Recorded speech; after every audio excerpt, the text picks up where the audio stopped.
2019 ఎన్నికలకు అన్ని పార్టీలు సిద్ధమవుతున్నాయి. ముఖ్యంగా ఇప్పటికే కొన్ని పార్టీలు అభ్యర్థుల జాబితాలను కూడా విడుదల చేసి మరికొన్ని పార్టీలు కూడా అభ్యర్థుల జాబితాను విడుదల చేయబోతున్నాయి.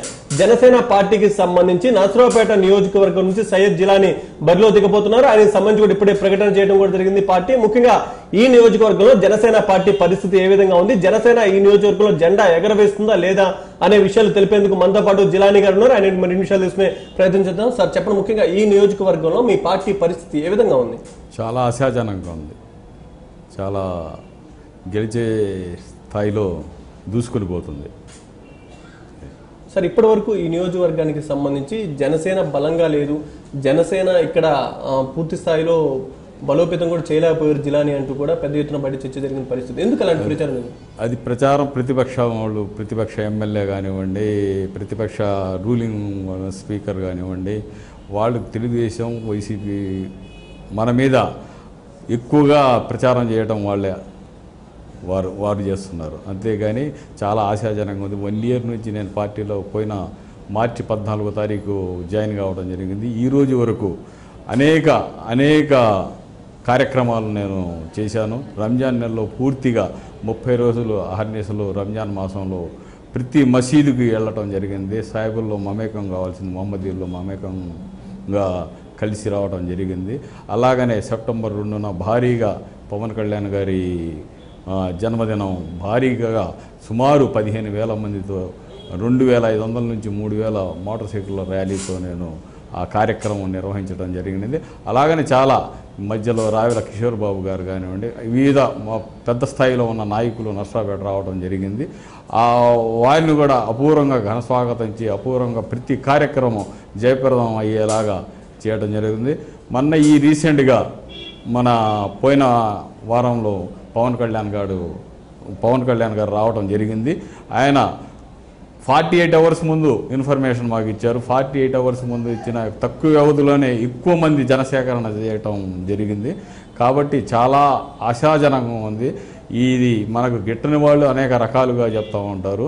అవన్నీ మనం పట్టించుకోకుండా ఈరోజు కార్యక్రమం నుంచి నేను స్టార్ట్ చేయడం కోసం కార్యక్రమం రేపటి నుంచి ఎన్నికల ప్రచారంలో భాగంగా జనంలో వెళ్ళిపోవడానికి సిద్ధంగా ఉన్నాను. సార్ ముఖ్యంగా ఈ నియోజకవర్గంలో పాలకపక్షం పెద్ద ఎత్తున అభివృద్ధి చేసాం, 100 కోట్ల రూపాయలు ఇక్కడ తీసుకువచ్చి అభివృద్ధి కార్యక్రమం చేపట్టామని చెప్తున్న పరిస్థితి ఉంది. మరొక పక్క ప్రతిపక్షానికి సంబంధించి కానీ పూర్తి స్థాయిలో గ్రౌండ్ లెవెల్లో రియాలిటీ ఏంటి? అసలు అధికార పక్షం చెప్పుకుంటుంది బాగా నేను పనులు చేశాను, అభివృద్ధి చేశానని.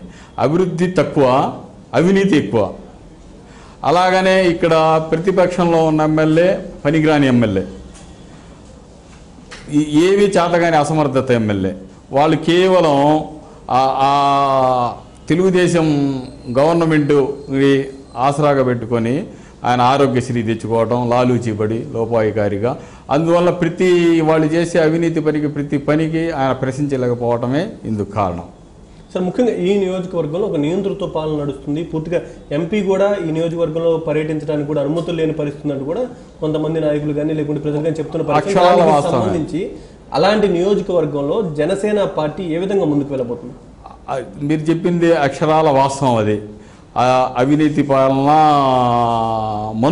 మనోబలిగా చేయటం. ఒక ఎంపీ 7 నియోజకవర్గాల్లో ఒక్క నర్సరావుపేట నియోజకవర్గం కాదు, కథం నియోజకవర్గాల్లో కూడా ఆయన్ని ఎంట్రీ కాలేకపోవడం ఇది జరిగింది. అక్షరాల సత్యం మీరు చెప్పింది. దీనికి జనసేన పార్టీ ప్రతి విషయంలో రాబోయే కాలంలో ప్రతిఘటిస్తుంది. అది సార్ ముఖ్యంగా ఏదైతే ఈ జనసేనకి సంబంధించి పెద్ద ఎత్తున ప్రజల్లోకి వెళ్లేందుకు మీరు చేసిన కార్యక్రమాల విషయంలో కానీ ఇది ఇప్పుడు ప్రజల్లోకి వెళ్తున్న సమయంలో కానీ పూర్తిగా ప్రజల నుంచి స్పందన ఏ విధంగా ఉంది? అనూహ్యంగా ఉంది. స్పందన చాలా బాగా ఉంది. ఈరోజు జస్ట్ కార్యకర్తల కార్యక్రమం అంటే అనేక మంది పార్టీలో చేరడం జరిగింది. మీ సమక్షంలో ఇప్పుడు మీరు చూశారు. అనేక వార్డుల నుంచి, అనేక గ్రామాల నుంచి మీరు అనుకోకుండా మనం కలిసాం. మీరు ఈ సందర్భంగా మీరు కళ్ళారా చూశారు ఇక్కడ ఉన్న సన్నివేశం. అది ముఖ్యంగా ఈ నియోజకవర్గంలో ఇక్కడ జనసేన తరపున మీరు గెలవడానికి మీకు కలిసి వచ్చే అంశాలు ఏంటి సార్? నాకు కలిసి వచ్చే అంశాలు పూర్వం నుంచి మా ఫ్యామిలీ రాజకీయ కుటుంబం. మా తాతయ్య దగ్గర నుంచి, మా ఫాదర్ దగ్గర నుంచి. నేను గతంలో జిల్లా కాంగ్రెస్ వైస్ ప్రెసిడెంట్, అలాగనే 3 సార్లు మార్కెట్ యార్డ్ చైర్మన్ కావటం, ఇవన్నీ కొద్దిగా అనుభవంగా ఉంటాం. నాకు ఇది బంధురీత్యా నర్సరావుపేటలో ఎక్కువ, నాకు 4-5 గ్రామాల్లో ముస్లిం పాపులేషన్ ఎక్కువ ఉంటాం.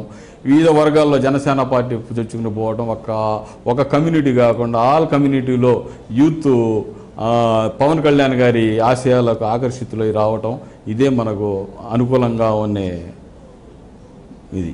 సార్, ఇక్కడ గతంలో ఎన్నికల సమయంలో ఏదైతే ఇప్పుడు ఎమ్మెల్యే కొనసాగుతున్నటువంటి వ్యక్తి ఇచ్చిన హామీలో ఏ మేరకు అమలు చేయగలిగారు? ఏమీ చేయలే, జీరో.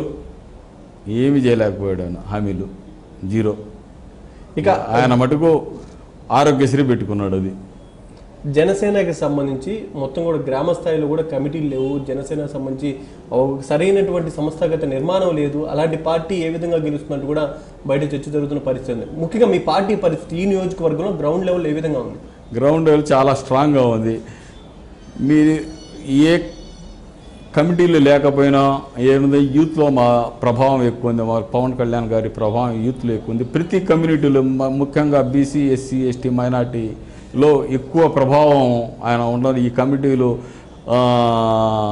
వేసినా వేయకపోయినా మేము ముందుకు తీసుకుపోయగల ధైర్యంగా ఉన్నాం ప్రస్తుతం.